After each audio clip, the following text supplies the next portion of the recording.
अस्सलाम वालेकुम SPSC aspirants, मैं हूं मुकद्दस अब्बासी और आज हम स्टार्ट करने वाले हैं chapter 10 that is acid basis and salts.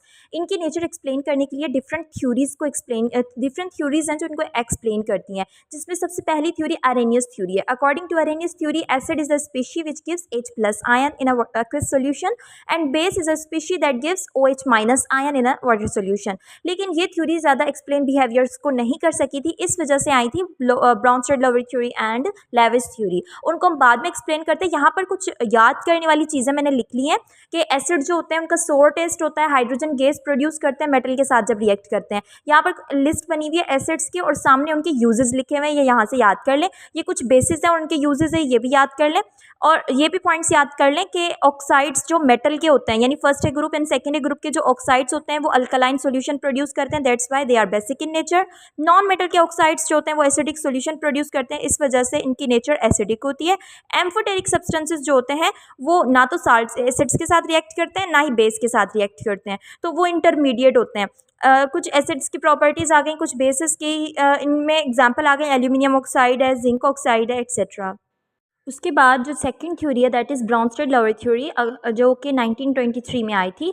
अब ये अरेनियस कंसेप्ट की ही एक्सटेंशन है, क्योंकि इसके अकॉर्डिंग एसिड वो स्पीशी है जो कि प्रोटॉन डोनेट करे। अब प्रोटॉन का मतलब ये है H+ को हम प्रोटॉन क्यों कह रहे हैं? क्योंकि हाइड्रोजन के अंदर एक इलेक्ट्रॉन होता है, एक प्रोटॉन होता है, ठीक। अब अगर वो एक इलेक्ट्रॉन दे दे तो वो H+ आयन बना लेगा, ठीक। तो अब इसके पास सिर्फ एक प्रोटॉन बचा है, दैट्स वाई H+ यानी प्रोटॉन। तो कोई भी स्पीशी जो H+ दे रही है, यानी अरेनियस का ही कंसेप्ट हुआ एक तरह से कि एक ऐसी स्पीशी जो कि प्रोटॉन डोनेट करे उसे हम एसिड कहते हैं। तो दूसरे वर्ड्स में हम प्रोटोजेनिक नेचर का भी कह सकते हैं उससे। और बेस वो है जो कि प्रोटोफिलिक नेचर की हो, यानी प्रोटॉन को एक्सेप्ट करती हो। File means lover, attractor, and proton attractor species को हम बेस कह रहे हैं। ब्राउनस्टेड ने कॉन्जुगेट एसिड बेस पेयर का भी कंसेप्ट दिया था। अब देखें, इसको गौर से देखें। ये H2S जो है एक एसिड है, कैसे पता चला? देखें, H2S जब अमोनिया के साथ रिएक्ट कर रही है तो अमोनियम आयन बन रहा है, यानी H2S से HS- बना, यानी इसने अपना एक प्रोटॉन जो है किसको दे दिया? अमोनिया को। तो जो स्पीशी डोनेट कर रही है प्रोटॉन वो ब्राउनस्टेड एसिड है, जिसने एक्सेप्ट किया है वो ब्राउनस्टेड बेस है। अब इनके रिएक्शन के रिजल्ट में देखें, जैसे ही इसने दे दिया है अपना प्रोटॉन तो इसकी कंडीशन HS-, यानी इस फॉर्म में ये आ गया। अब ये जो एसिड है इसने क्या बना लिया? बेस बना ली। इस बेस को हम कहेंगे कॉन्जुगेट बेस, यानी जब एक एसिड से प्रोटॉन रिमूव हो जाता है तो वो कॉन्जुगेट बेस बनाती है, और जब बेस जो है वो प्रोटॉन को एक्सेप्ट कर लेगी तो कॉन्जुगेट एसिड बनेगी। याद रखें, अगर एसिड जो है वो स्ट्रॉन्ग है तो उसका कॉन्जुगेट बेस जो बनेगा वो वीक होगा। अगर एसिड वीक होगी तो उसका कॉन्जुगेट बेस जो है वो स्ट्रॉन्ग होगा। इस तरीके से है।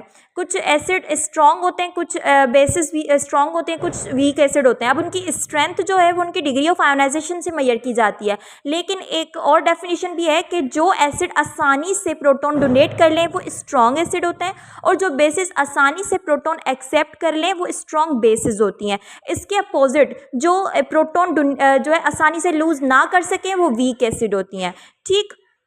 लेकिन इसकी भी कुछ लिमिटेशंस थी कि BF3, AlCl3, aluminium chloride and boron fluoride, अब इनमें प्रोटॉन तो है नहीं, फिर भी ये एसिड्स नेचर के हैं। तो किस तरीके से? तो ये इस चीज़ को एक्सप्लेन करने के लिए लेविस थ्योरी यूज़ कर सकते हैं। अब लेविस थ्योरी हम आगे पढ़ते हैं। एक और कॉन्सेप्ट है that is strength of acid and bases. According to this concept, acid जो होती हैं उनकी स्ट्रेंथ हम डिग्री ऑफ आयोनाइजेशन से मेजर करते हैं। डिग्री ऑफ आयोनाइजेशन यानी फॉर एग्जांपल हमने 100 मॉलिक्यूल्स लिए HCl के, हाइड्रोक्लोरिक एसिड के, लेकिन उन 100 मॉलिक्यूल्स में से H+ आयन देने वाले सिर्फ 50 मॉलिक्यूल्स थे। तो 50 को डिवाइड कर लिया 100 से, मल्टीप्लाई कर लेंगे 100% से, तो आंसर इज 50%। यानी इसकी जो डिग्री ऑफ आयोनाइजेशन है इट इज़ ओनली 50%। ऐसा होता नहीं है, मतलब मैं आपको एक फॉर्मूला के तहत सॉल्व करके दिखा रही हूँ कि जो मॉलिक्यूल्स आयोनाइज हो जाएं उनको डिवाइड करें दे टोटल मॉलिक्यूल्स जो लिए गए और मल्टीप्लाई कर दे 100% से, that is called percent ionisation, degree ionisation. अब ये जो डिग्री ऑफ आयोनाइजेशन है अगर 90 से अबव आती है या 80 से अबव है यानी वो स्ट्रॉन्ग एसिड है। हम दो एसिड की डिग्री ऑफ आयोनाइजेशन कंपेयर करके बता सकते हैं कि कौन सी स्ट्रॉन्गर एसिड है। और अगर वीक होगी तो 5% से भी लेस अगर किसी की डिग्री ऑफ आयोनाइजेशन आ रही है तो वो एसिड होगा तो भी वीक है, बेस है तो भी वीक है, ठीक। फिर अगर हम एक वीक एसिड ले रहे हैं, वीक एसिड की डिसोसिएशन देखें तो वो कंप्लीट डिसोसिएशन नहीं हो रही, स्ट्रॉन्ग एसिड कंप्लीटली डिसोसिएट होता है। वीक एसिड की डिसोसिएशन देखें आप, एक रिवर्सिबल रिएक्शन है, तो इसमें जो कैसी की वैल्यू लेते हैं वो Ka की फॉर्म में लेते हैं, यानी एसिड डिसोसिएशन कांस्टेंट, ठीक, जो कि हमें बता रहा है कि प्रोडक्ट अपॉन रिएक्टेंट, यानी प्रोडक्ट में हम इनके conjugate acid and conjugate base की कंसंट्रेशन रखेंगे और अपॉन में हम एसिड की कंसंट्रेशन रखेंगे। और बेसिस के लिए जो इक्विलिब्रियम कांस्टेंट होता है उसे हम Kb से डिनोट करेंगे। Ka की वैल्यू अगर एसिड के लिए हायर आई है दैट मीन्स वो स्ट्रॉन्ग एसिड है। इसी तरीके से बेस के लिए अगर Kb की वैल्यू स्ट्रॉन्ग आ जाए तो वो स्ट्रॉन्ग बेस है, ठीक, ये पॉइंट्स रिमेंबर करते जाएं। अब Kw पर आते हैं, तो Kw यानी acid dissociation ionisation constant of water. Water एक नॉन इलेक्ट्रोलाइट है, यानी पूरे तरीके से इसकी भी आयोनाइजेशन नहीं होती, ये भी एक इक्विलिब्रियम में होता है विद इट्स डिसोसिएटेड आयंस, पूरी तरीके से डिसोल्व नहीं और डिसोसिएट नहीं होता। तो इसके लिए भी हम K का कंसेप्ट यूज़ करेंगे, क्योंकि एक ऐसी चीज़ जो कंप्लीटली डिसोसिएट नहीं होती उसके लिए हम K का कंसेप्ट यूज़ करते हैं। तो अब जो इक्विलिब्रियम कांस्टेंट हम वाटर के डिसोसिएशन के लिए यूज़ करते हैं उसको डिनोट किया जाता है Kw से। अब Kw जो है वो डिपेंड किस पे कर रहा है, concentration of H3O plus and OH minus, क्योंकि ये कांस्टेंट वैल्यूज इनकी ली जाती है, वाटर की वैल्यू कांस्टेंट ली जाती है, दैट्स व्हाई हम we will use only these ions. अब 25 सेंटीग्रेड पर जो प्योर वाटर होता है वो ना तो एसिडिक होता है ना ही वो बेसिक नेचर का होता है, उसकी जो H प्लस आयन कंसनट्रेशन है वो इक्वल होती है OH माइनस आयन कंसनट्रेशन के। जब इनकी Kw वैल्यू ली गई कि इस टेम्परेचर पे 25 सेंटीग्रेड पर, तो वो आई थी 1 × 10⁻⁻14, जिसको Kw कह रहे हैं वो आई थी 1 × 10⁻⁻14, जिससे ये जाहिर हो रहा है कि H प्लस और OH माइनस आयन इसमें कितने होंगे, 1 × 10⁻⁻7। ये वैल्यूज आप याद कर लें कि H प्लस आयन जो होंगे वो इतने होंगे और OH माइनस आयन भी इतने ही होंगे अगर वो वाटर क्या है, प्योर है। और Kw की वैल्यू ये वाली याद कर लेनी है। जैसे जैसे टेम्परेचर इंक्रीज होगा Kw की वैल्यू भी इंक्रीज हो जाएगी, क्योंकि डिसोसिएशन ऑफ वाटर भी इंक्रीज हो जाएगी। यही वजह है कि pH की वैल्यू भी 14 तक हम लेते हैं, इससे ज़्यादा नहीं लेते क्योंकि हम 25 सेंटीग्रेड को स्टैंडर्ड ले रहे हैं, ठीक। Next concept is pH।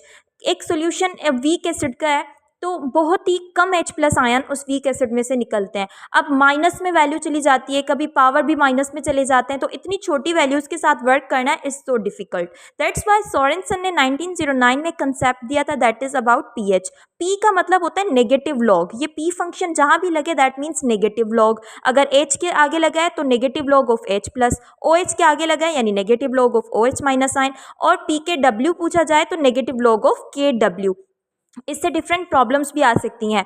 तो 25 सेंटीग्रेड पे जैसे कि Kw की वैल्यू 14 आती है, अगर हम इसका नेगेटिव लॉग लें तो 14 आ रहा है, इसीलिए pH की स्केल हम 0 to 14 लेते हैं। फिर इसको एज ए स्टैंडर्ड यूज़ कर रहे हैं कि अगर किसी भी सब्सटेंस की pH 0 से 7 तक आ रही है, 7 से बिलो और 0 से ज़्यादा है, तो वो एसिड जो है वो स्ट्रॉन्ग एसिड है।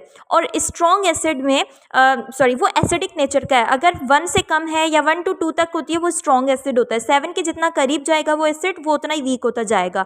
अब एक एसिड जो होगा उसमें H प्लस आयन की कंसंट्रेशन OH माइनस से ज़्यादा होगी, यानी एक एसिड के लिए अगर आपसे कहा जाए कि H plus ion is equals to 1 × 10⁻⁻7, तो ये कंसेप्ट गलत होगा, क्योंकि ये हमने तब कंडीशन ली है जब पानी न्यूट्रल हो। हम पानी की बात कर रहे हैं, किसी भी ऐसी चीज़ की बात कर रहे हैं जो न्यूट्रल है, ठीक, वहाँ पर H plus ion OH minus ion के इक्वल होंगे, लेकिन यहाँ पर इससे वैल्यू ज़्यादा होगी, यानी -6 भी हो सकती है, -5 हो सकती है। तो एसिड के लिए H प्लस आयन्स की वैल्यू इस तरीके से होगी। न्यूट्रल पर आए तो 7 अगर pH है किसी भी चीज़ की तो वो न्यूट्रल है, उसमें H प्लस आयन और OH माइनस आयन दोनों इक्वल होंगे।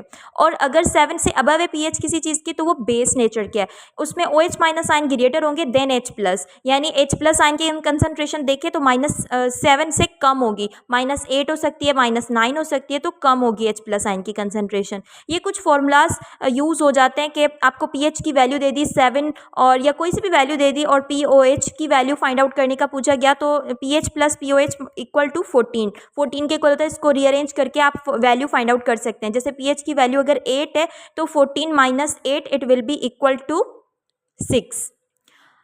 और pKa pKb इनका सम जो होता है वो भी 14 के इक्वल होता है। तो Kb की वैल्यू दे दी या pKb की वैल्यू दे दी, आपसे pKa की वैल्यू पूछ ली, तो आप इसको इक्वल टू 14 रख के माइनस करके रीअरेंज करके फाइंड आउट कर सकते हैं।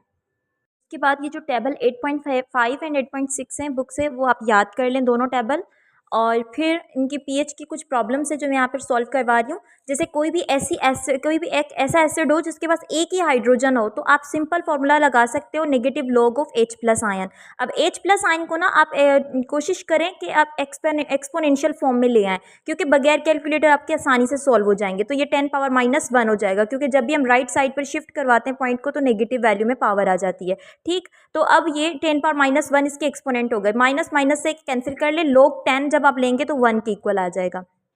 ठीक, अच्छा वैसे अगर आप डायरेक्टली 10⁻⁻1 का log लोगे तो भी -1 आंसर आएगा, और माइनस माइनस से कैंसिल, यानी आंसर इज 1। तो HCl की पीएच क्या आई है, 1 आई है। ये भी खास ख्याल रखना कि आपको एसिडी गिवन हो, ऐसा ना हो जैसे यहाँ पर गिवन है बेस गिवन है, आपसे पीएच पूछी जा रही है। तो अगेन आप क्या करोगे, पहले नेगेटिव log लोगे OH माइनस आयन का। ये जो 0.01 मोलर है ये समझो बेस की कंसंट्रेशन है, जो कि आप जब एक्सपोनेंशियल फॉर्म में लोगे तो ये negative log of OH minus ion है, नॉट H प्लस आयन। इस वजह से POH आएगी ना कि PH। तो जब इसकी POH लेंगे तो ये आंसर आएगा 2। ठीक है, जितनी पावर होती है वही उसकी आंसर आ जाता है। ठीक, तो POH आया है 2।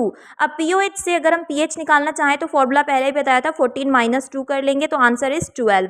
तो pH क्या आई, 12 आई NaOH की। इस वजह से 7 प्लस pH होने पर इसे हम बेस कहेंगे। अब इस बात का भी ख्याल रखा करें कि जो एसिड या बेस है उसमें H प्लस या OH माइनस आयन सिंगल है या डबल है। जैसे यहाँ पर H2SO4 है तो 2H आयन्स हैं, तो क्या होगा कि कंसंट्रेशन डबल हो जाएगी। H3PO4 होता तो ट्रिपल कंसंट्रेशन हो जाती। अब डबल करोगे तो आंसर इज 0.2। अब अगर इसका हम नेगेटिव log ले रहे हैं तो डायरेक्टली 0.2 नहीं रखना, 2 × 10⁻⁻1 रख लें।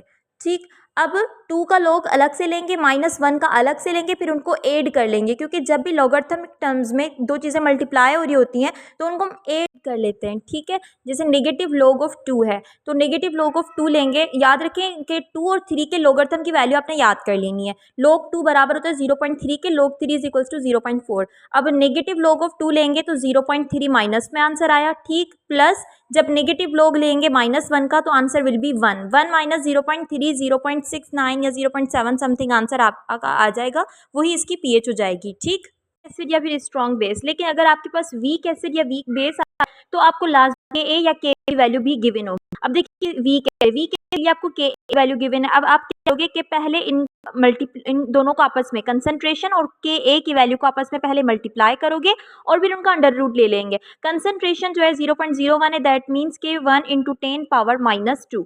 ठीक, इसमें हमने मल्टीप्लाई कर देना है 1 × 10⁻6।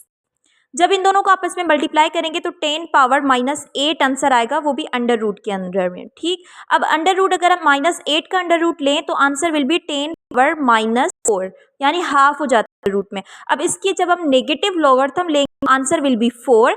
इसकी pH I this is negative H plus आइन लेंगे तो इसकी जो पीएच आएगी दैट इज 4। इसी वजह से ये थोड़ी वीक एसिड भी होती है। अब आते हैं नेक्स्ट टॉपिक पर, that is levelling effect. Levelling effect का मतलब है कि एक एसिड जो कि स्ट्रॉन्ग ना हो लेकिन स्ट्रॉन्ग एसिड्स की मौजूदगी में एक स्ट्रॉन्ग बिहेवियर शो करने लगे तो इसे हम कहते हैं लेवलिंग इफेक्ट। जैसे ये सारे स्ट्रॉन्ग एसिड्स हैं, HBr, HI, HCl, ये स्ट्रॉन्ग एसिड्स ही हैं लेकिन इनकी स्ट्रेंथ इक्वल है। अगर हम पानी सॉल्व कर लेते तो पानी की नेचर क्या है, बेस है। एसिड की मौजूदगी में पानी एज अ बेस वर्क करेगा।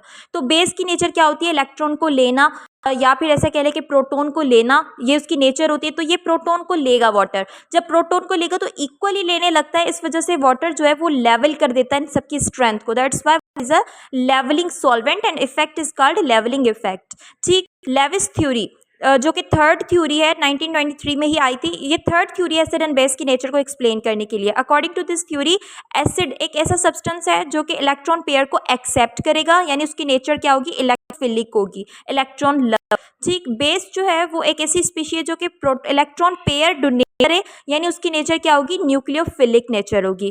ठीक, स्पीशी जिनका ऑक्टेट पूरा नहीं, जिनके पास एक ऑर्बिटल खाली होता है, उन स्पीशी के पास इलेक्ट्रॉन एक्सेप्ट करने की काबिलियत होती है, वही होती है एसिड्स, लेविस एसिड। जैसे कि आयरन क्लोराइड के पास ऑर्बिटल खाली है, BF3 के पास खाली है, तो दीज आर एसिड्स, और जो एक्सेप्ट करती हैं वो बेसिस हैं, जैसे NH3 है, PH3 है, इनके पास एक्स्ट्रा लोन पेयर्स होते हैं, इस वजह से ये लेविस बेसिस हैं। अगर हम एग्जांपल ले H प्लस आयन की, तो H प्लस एक ऐसी स्पीशी है जिसके पास पूरा ऑर्बिटल खाली है। अब इस ऑर्बिटल खाली को पूरा इलेक्ट्रॉन पेयर चाहिए, तो इस वजह से ये एक एसिड है, यानी इलेक्ट्रॉन पेयर को एक्सेप्ट कर रही है। इसी तरीके से हम बाकी एसिड एंड बेस को भी रिकॉग्नाइज कर सकते हैं। लेकिन जब ये डोनेट कर लेंगी तो आपस में एक प्रोडक्ट बना लेती हैं, जैसे अमोनिया ने डोनेट किया इलेक्ट्रॉन पेयर, तो NH4 प्लस बना। अब ये जो NH4 प्लस बना है, ये किस बॉन्डिंग से बनेगा? कोऑर्डिनेट कोवेलेंट बॉन्ड से बनेगा। और जो प्रोडक्ट बनी है लेविस एसिड बेस से, Lewis acid and Lewis base से, उस प्रोडक्ट को हम अडक्ट कहेंगे।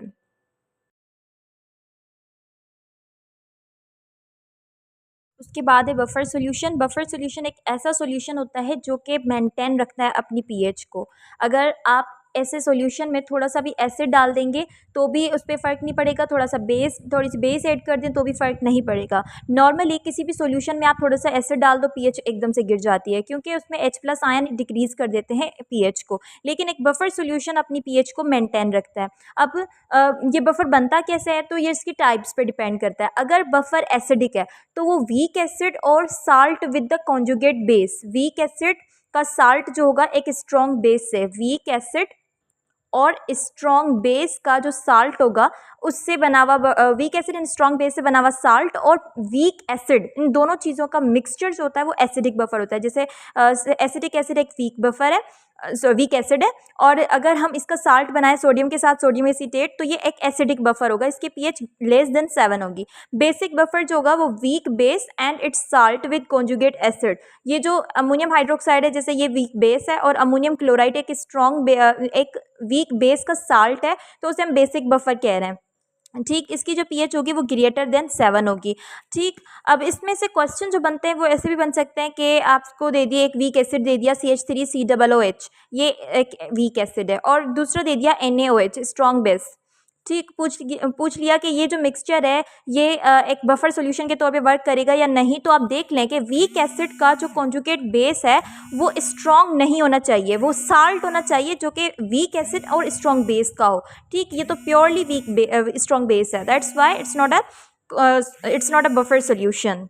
ठीक, बफर एक्शन देखते हैं। बफर एक्शन जो है, फॉर एग्जांपल हम ले रहे हैं एक acidic buffer, acetic acid and sodium acetate का बफर ले रहे हैं। अब एसिटिक एसिड जो है उसकी कंप्लीट डिसोसिएशन नहीं होगी because it's a weak acid, तो उसने बना लिया acetate ion and H plus ion, वो भी इतनी ज़्यादा मौजूद नहीं है। सोडियम एसीटेट एक स्ट्रॉन्ग इलेक्ट्रोलाइट है, क्योंकि इसकी जो कॉन्जुगेट इसमें बेस डली हुई है, सॉरी कॉन्जुगेट एसिड जो डला हुआ है वो स्ट्रॉन्ग है। अब इसने कंप्लीट डिसोसिएशन करनी है और बनाना है acetate ion and Na plus sodium ions. अब अगर आप इसमें थोड़े से ड्रॉप्स एसिड के डाल देंगे H प्लस के, तो ये H प्लस जो है वो न्यूट्रलाइज हो जाएगा एसीटेट आयन से। ठीक, यानी पीएच पर कोई असर नहीं आएगा।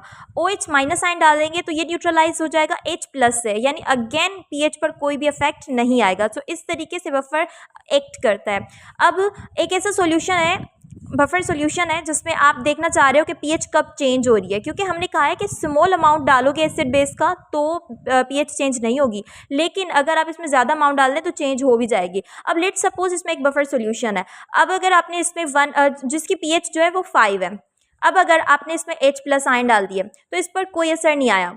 फिर आपने 2 मोल्स डाल दिए, 3 मोल्स पर आ गए, फिर भी इस पर कोई असर नहीं आया। जैसे ही आपने 4 मोल्स H प्लस के ऐड किए तो इसकी पीएच एकदम से 5 से 4 पर आ गई, यानी डिक्रीज हो गई।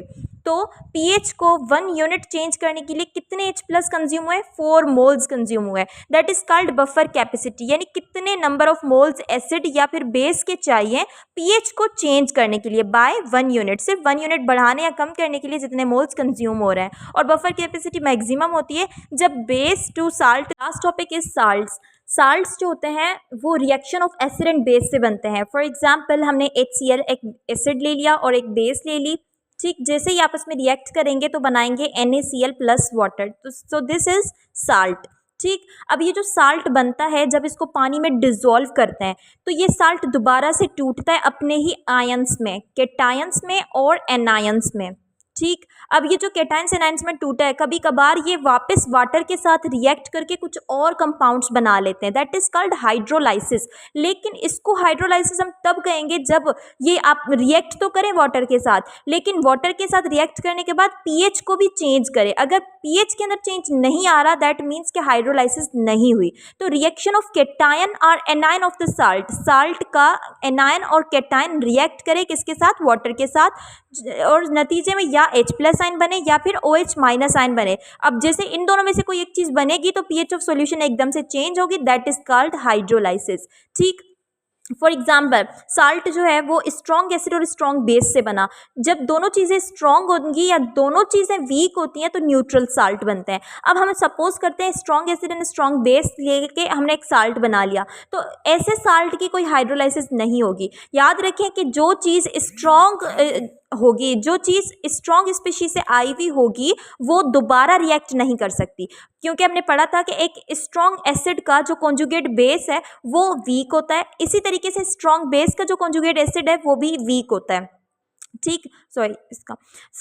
इस तरीके से जो कॉन्जुगेट एसिड एंड बेस बनेंगे वो वीक है, वो दोबारा रिएक्ट नहीं करेंगे, इस वजह से हाइड्रोलाइसिस भी नहीं होगी। अब हम अगर स्ट्रॉन्ग एसिड और वीक बेस लें तो जो साल्ट बनता है वो एसिडिक नेचर का होता है, क्योंकि स्ट्रॉन्ग एसिड लिया था ना तो एसिडिक नेचर का साल्ट था। अब जो स्ट्रॉन्ग एसिड है उससे आई हुई स्पीशी तो रिएक्ट नहीं करेगी, लेकिन वीक बेस से आई हुई स्पीशी ज़रूर रिएक्ट करेगी वाटर के साथ मिलकर, फिर से एक सॉल्यूशन बनाएगी, और वो वाटर के अंदर जब आप डिसॉल्व करोगे तो एसिडिक सॉल्यूशन प्रोवाइड करेगा। जैसे ये अमोनियम क्लोराइड है, अमोनियम क्लोराइड में क्लोरीन आया है HCl से, यानी एक स्ट्रॉन्ग एसिड से आया, तो ये तो आगे रिएक्ट नहीं करेगा, अमोनियम आयन ज़रूर रिएक्ट करेगा। अब अमोनियम आयन रिएक्ट किसके साथ करेगा, OH- आयन के साथ रिएक्ट करेगा, तो अमोनियम हाइड्रोक्साइड बना जो कि एक बेस है और बेसिक सॉल्यूशन बना लेगा। ठीक है, बेसिक सॉल्यूशन बनेगा, सॉरी मैंने कह दिया था एसिडिक, यहाँ पर बेसिक सॉल्यूशन बनेगा। अगर आप weak acid and strong base लेंगे तो साल्ट बेसिक बनेगा, लेकिन जब आप इस बेसिक साल्ट को डिसॉल्व करेंगे पानी में तो ये जो इसका ये वाला कंपोनेंट है CH3COO-, सिर्फ ये रिएक्ट करेगा H+ आयन के साथ और एसिडिक सॉल्यूशन बनाएगा। इसी तरीके से weak acid and weak base का जो साल्ट है तो न्यूट्रल, लेकिन पानी के अंदर जैसे कि दोनों स्पीशी आ रही हैं, वीक चीज़ से आ रही है, एक weak acid and weak base से आ रही हैं, तो दोनों चीज़ें रिएक्ट करेंगी और हाइड्रोलाइसिस होगी। ये चैप्टर कंप्लीट होता है। इससे रिलेटेड MCQs आप बुक से सॉल्व कर लें, बुक फर्स्ट ईयर की बुक से या फिर डॉगर ब्रदर्स की बुक से। अल्लाह हाफिज़, टेक केयर।